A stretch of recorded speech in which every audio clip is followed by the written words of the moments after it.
What cigarette do you smoke, Doctor? Once again, the brand named most was Camel. The times they are a-changin'. Welcome to WatchMojo.com, and today we're counting down our picks for the top 10 shocking ads that would never be published today. For this list, we're highlighting the most surprising and/or offensive print ads that wouldn't quite work in today's society, for obvious reasons. That's racist. Number 10. Men are better than women, Drummond sweaters. Hail, hail, rock and roll. Deliver me from the bees of old. Along to live the rock and roll. The beat of the drum is loud and bold. In 1959, an older generation questioned the emerging trend of rock and roll, yet marketing executives had no problem bashing women in this Esquire ad featuring two manly hikers.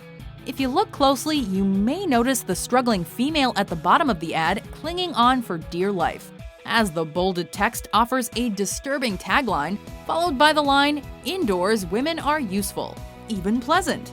Well, you don't say. The men actually look horribly confused, but Drummond decided this was the best way to promote their brand. This is disgraceful. It won't last long. Don't worry. That's what I said. So, it's too absurd. Number 9. Because innocence is sexier than you think, Love's Baby Soft. Established in 1974, Love's Baby Soft took a rather disturbing approach in their early days by sexualizing young women. And we do mean young. Sure, the times have changed since the liberal 70s, but take a close look at the tagline. And if you don't see what's wrong, then you may just be part of the problem. There's one person nobody can resist, and that's a baby. So Love made Baby Soft with the innocent scent of a cuddly, clean baby that grew up very sexy. With an equally creepy television campaign, one must wonder who exactly the targeted demographic was. Well, let's just say that even the little teddy bear looks uncomfortable.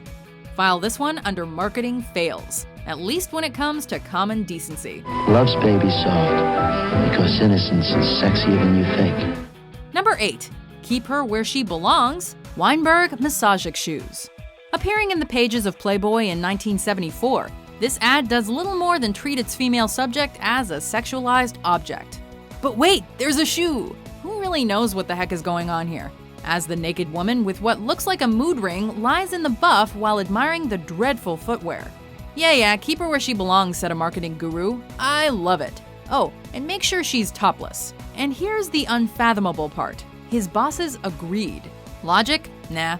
This ad is mysterious, or perhaps it's just downright absurd. Take a look at this damn thing, will you? It just doesn't make sense. Number 7. Which cigarettes do doctors smoke the most? Camel cigarettes. Time out for many men of medicine usually means just long enough to enjoy a cigarette. In a post-World War II society, it's safe to say Americans were ready to unwind. And by the late 40s, Camel cigarettes provided a brief escape.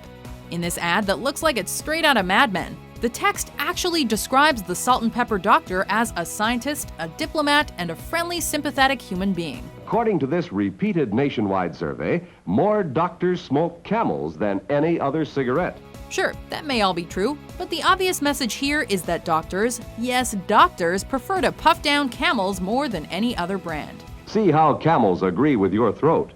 See how mild and good tasting a cigarette can be. Today, the real question seems to be whether they'd be alive by Christmas.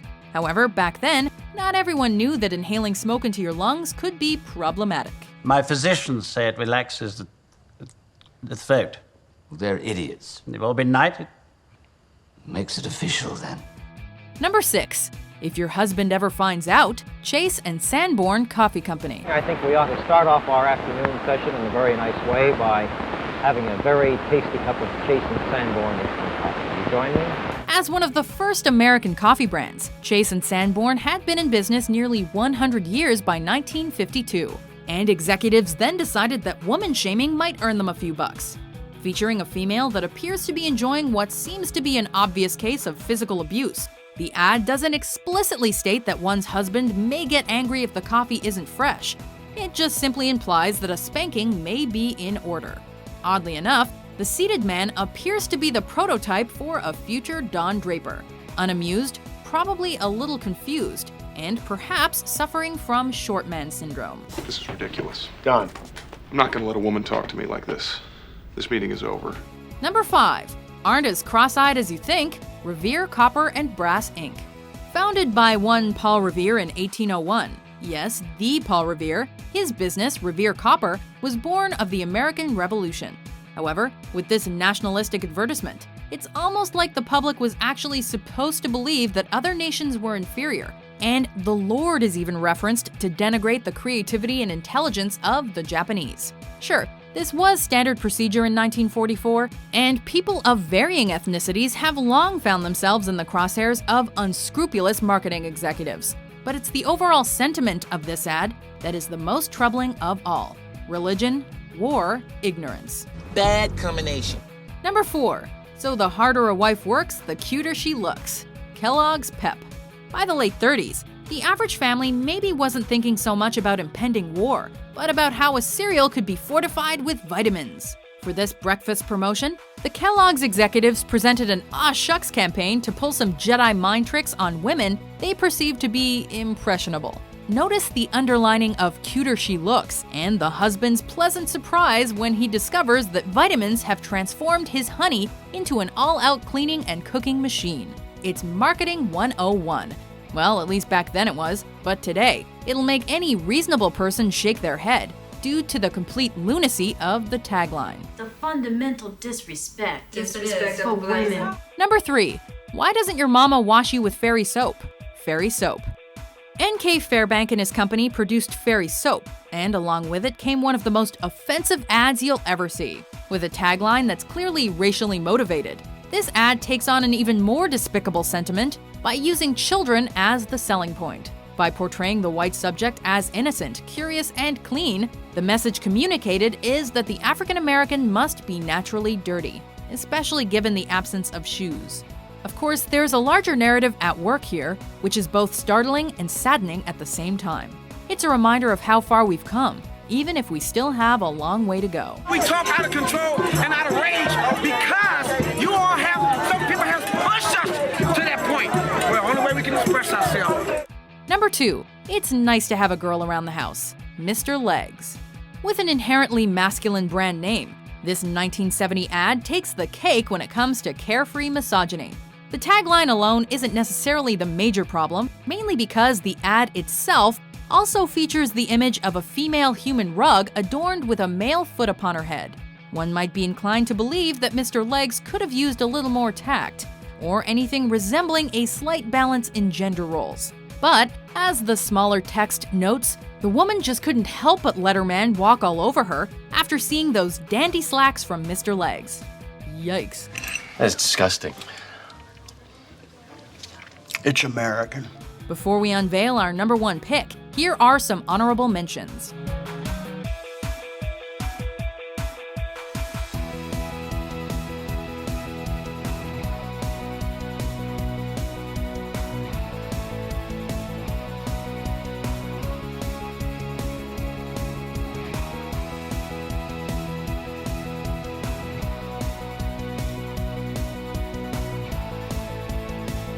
Number 1. We are going to use chlorinol soda bleaching. And if we scare the f*** out of people and a few people get killed in the process, so be it. Within a racist mindset comes a natural inability to comprehend the realities of others.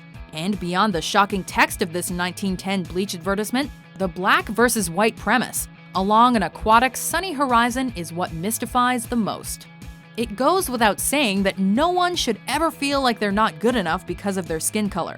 And while the world has progressed in the last century, it's always been filled with people of different appearances and backgrounds that define the essence of world culture. However, back in 1910, it was unfortunately commonplace to insult an entire race for the almighty dollar. Money makes the world go round, the world go round, the world go round. Money makes the world go round, it makes the world go round. Do you agree with our list? What shocking ad do you think would never fly today? For more mind-blowing top 10s published every day, be sure to subscribe to WatchMojo.com. Well, there's the happy ending. The girls learned how to sew, it was easy, and they got 3 dresses for the price of 1. There's a Singer sewing shop near you. See you there, girls.